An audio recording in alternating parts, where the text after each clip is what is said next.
हम बहुत चुनाव लड़े हैं, लेकिन इस बार जहां 40-40 मंत्री एक विधानसभा में घूम रहे हों, उसमें से दो दो डिप्टी चीफ मिनिस्टर घूम रहे हों, अथाह पैसा बांटा जा रहा हो, हर तरह की अथाह लालचें दी जा रही हूँ। यह मैं 8वां चुनाव लड़ रहा हूँ। किसी प्रकार की कोई धड़कन मुझको आज तक नहीं हुई है, ना होती है। कभी कभी आजमगढ़ मीटिंग बुलाई जाती है, कभी कभी बीडीसी प्रधानों की मीटिंग बुलाई जाती है होटलों में, कभी कभी थाने में मीटिंग बुलाई जाती है।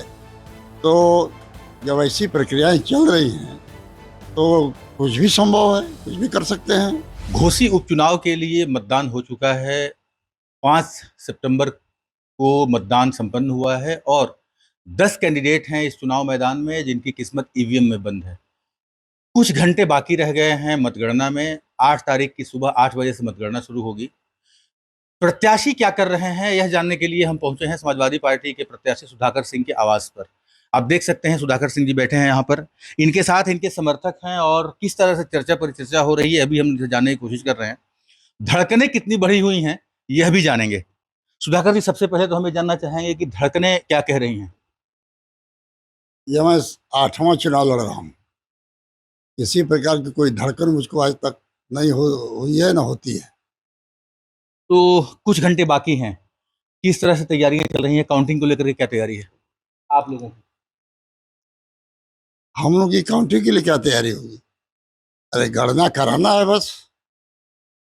टीम तैयार है पूरी? वो सब तैयारी पूरी है, गणना कराना है। गणना सही सलामत निर्वाचन करवा दें, अपने आप कम से कम 40,000 से घोसी की जनता इस बार जीतेगी। जनता लड़ रही है, मैं कहाँ लड़ रहा हूँ। किसी बात की आशंका है क्या? आप कह रहे हैं कि निर्वाचन आयोग गणना करा दे। कभी कभी आजमगढ़ मीटिंग बुलाई जाती है, कभी कभी बीडीसी प्रधानों की मीटिंग बुलाई जाती है होटलों में, कभी कभी थाने में मीटिंग बुलाई जाती है। तो जब ऐसी प्रक्रियाएं चल रही हैं तो कुछ भी संभव है, कुछ भी कर सकते हैं। आपके लोग वहां निगरानी भी कर रहे हैं स्ट्रांग रूम की? वो तो देख रेख के लिए वहां बैठे ही हैं, लेकिन शासन सत्ता की ताकत आप जानते हैं। लेकिन ये प्रजातंत्र है, प्रजातंत्र ने जो बहुमत दे दिया उसको कोई मिटा नहीं सकता।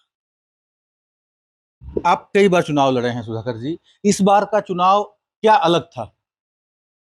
हम बहुत चुनाव लड़े हैं, लेकिन इस बार जहां 40-40 मंत्री एक विधानसभा में घूम रहे हों, उसमें से दो दो डिप्टी चीफ मिनिस्टर घूम रहे हों, अथाह पैसा बांटा जा रहा हो, हर तरह की अथाह लालचें दी जा रही हूँ, और हमारे जहाँ गढ़ है वोटरों पर लाठीचार्ज किया जा रहा हो, और कोतवाल और सीओ घूम घूम के यह कह रहे हैं कि यार तो वोट भाजपा को दो और नहीं तो वोट डालने ही मत जाओ। और आधार कार्ड कम से कम एक विनीत सिंह है 200 आधार कार्ड लेके भाग गया है, दिया ही नहीं। ये कौन है विनीत सिंह? विनीत सिंह सीओ यहाँ पर आया था जो कहता था कि मैं रामपुर का भी चुनाव कराया हूँ। अब मुझको घोसी इसीलिए भेजा गया है, 300 कार्ड लेके भगा है। ये बड़ा आरोप लगा रहे हैं सुधाकर जी, तो क्या आपके पास कोई सबूत है इस बात का? लोगों ने कहा है या बताया है? फतेहपुर में आप जाकर के पूछ लीजिए, फतेहपुर ताल नरिया कितने लोगों का लेके भगा है वहां से। बावजूद इसके आप आश्वस्त हैं अपने जीत के प्रति? 100%। कल मिठाई बटेगी? मिठाई तो यहाँ रोज ही बटती है, यहाँ कभी गम है ही नहीं है, तो मिठाई तो बटती है, रोज बटेगी। रोज रोज का काम हमारा है ना। अब कोनो एक दिन हम चुनाव लड़ने तो आते नहीं हैं। 1975 में आपातकाल में मैंने 19 महीना 18 दिन जेल काटा है। इमरजेंसी में लोकतंत्र सेनानी हूँ। गवर्नमेंट हमको लोग स्वतः सेनानी का दर्जा दिया है। जो सुविधाएं उनको हैं वही सुविधाएं मेरे पास भी हैं। तो तब से आज तक 42 वर्ष हो गया। मैंने केवल कुछ घंटों की राजनीति नहीं करता हूँ। ये बेचारे तो आते हैं सब, शाम को सवेरे आएंगे, शाम को भाग जाएंगे। कभी इस विधानसभा में एक रात विश्राम भी नहीं किए हैं। अब विकास की बात तो छोड़िए, 16 महीना पहले विधायक यहाँ तो बन के गए थे, और अब फिर 16 महीने बाद चुनाव लड़ने आए हैं। पार्टी कितनी इन्होंने बदली है, भारत का कोई दल इन्होंने नहीं छोड़ा है जिस दल में से ये चुनाव न लड़े। तो ये थे हमारे साथ सुधाकर सिंह जो समाजवादी पार्टी के प्रत्याशी हैं। इनका सीधा सीधा आरोप है कि जिला प्रशासन और तमाम लोगों ने इनके मतदाताओं को रोकने का प्रयास किया, रोका। बावजूद इसके ये आश्वस्त हैं और इनका दावा है कि ये 40,000 मतों से कम जीत हासिल करेंगे। दुर्गा किंकर सिंह के साथ उदय गुप्ता, घोसी, यूपी तक।